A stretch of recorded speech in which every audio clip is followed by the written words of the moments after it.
And have you seen the movie on Gary Webb? I recommend you see that, because you will see this entire process followed letter by letter, because it's a perfected system. These three guys, I know them all. Good guys, every single one of them. William Binney, I'd recommend you go to listen to some of his talks about what the NSA is doing today. He was a high-level NSA senior manager at the top of the ranks, and he came out and blew the whistle on the NSA domestic surveillance program and Trailblazer, which had lost $7 million at that point. He was taking a shower one night. The shower curtain flew open. There's an FBI SWAT team in his house, and he's got a gun at his head. They raided his entire house.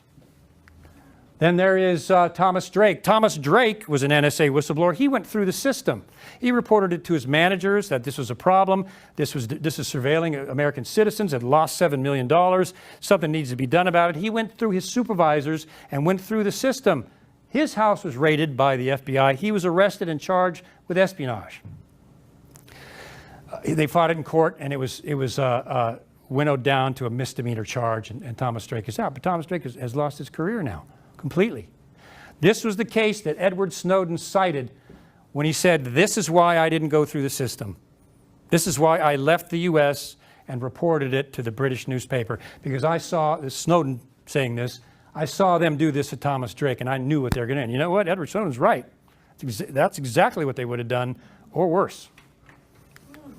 Kirk Wiebe, another friend of mine, exposed the NSA surveillance along with Bill Binney. His house was raided by the FBI, by an FBI SWAT team. Did nothing wrong, committed no crime whatsoever, nothing. And they raided his house. John Kirikow, spoke with him recently, another friend, a hero, exposed the CIA torture program. And they were just waiting for him, because he was going on camera in the news media and talking about the fact that the CIA was torturing people. So they were just waiting. This is why I have to be careful with everything I say. They were just waiting for him to make one mistake. And he gave a business card to somebody.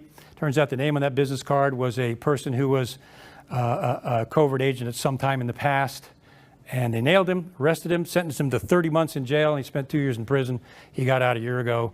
You'll see, John, go out on the net and watch any of these guys' interviews. I'd encourage you to do it. These guys are heroes. And each one of them is one of a kind. And they're some of America's best, in my opinion. This is the